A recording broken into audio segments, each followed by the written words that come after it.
You and Chilli ended up in a relationship. Was that during the first album? It was during the first album. We would hide it because Pebbles was so crazy about girls being groupies and, you know, it's hard for women in the industry, so don't be dating no producers and stuff. And so we first started dating, we kept it away from her. She didn't know it, only the girls knew it. And it wasn't until when she got pregnant the first time and Pebbles found out, and then she kicked her out of the group at the same time. And that's what kind of they knew was gonna happen. And I had to go to Pebbles and be like, look, you know, we're not just messing around, this is my girlfriend. You know, there's something that's going on for a year, you didn't know it. Cause she started doing auditions to try to find another Chilli. And I was just like, that's not gonna work. We'd already started working and it just didn't make sense. The synergy of the group didn't work out. The girls didn't want another person in the group.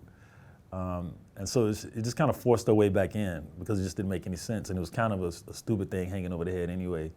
And between that and between the business stuff that was going on with them and between, you know, being in the middle of LA and Pebbles at that time also, because the group had started being successful, then you started to be an item between the marriage and then an item between this. And so it just turned into like a mess.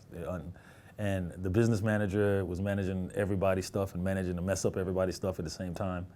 And it was really unfortunate in a sense, but the way that the girls handled it, you know, I mean, when they first found out that we were going into the second album and they started to find out what monies they should be getting. They didn't even really find out what they should be getting. It was more so like ignorance is bliss. Because they're like, you know what, Mary J. Blige got $5 million, we need $5 million.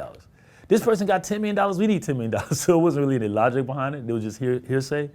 But that hearsay, they stuck to it because LA be like, no, that doesn't make any sense. It doesn't fit into the business. All we know is this person got $10 million. You know? So they ended up going, LA said, well, you know, it's not me, it's Clive. So the girls went and got 3, 4 gangster girls from Techwood, from the projects here. They drove all the way to New York. And they went right up into Clive Davis's office while he was meeting with Puff, took the phone off his ear, hung it up. The girl said, TLC got something to say. This big ghetto girl they used to hang around, right? They shut the door, told Clive they need to talk to him in LA on the phone together, personally, so it wasn't no BS going on, and they just got him in that position. And when the girls they end up taking all the plaques off of the Astor walls, these ghetto girls from Atlanta, taking all the plaques, putting them in the truck downstairs. And by the time they left there, LA didn't even know they were going there. After he got the call from Clive was just like, I don't know what to do. He's frazzled. He started putting security on every floor because the girls came up in there. And that was the only way really they got, you know, that noise is what really made them get the deal fixed because the logical way wasn't working because, you know, the contract, if it says blue, is it the color or the filling? You know, and it's up for debate depending on what's going on. And so that didn't work for them. What did work for them is them acting the way they did and them getting on the award shows with a roll of toilet paper and thanking everybody with a roll of toilet paper. It would embarrass LA and them so much that it just finally was like, okay, let's try to work and figure this out. So by the time we got the Crazy Sexy Cool, it panned out obviously, you know, but in between that time it was a mess.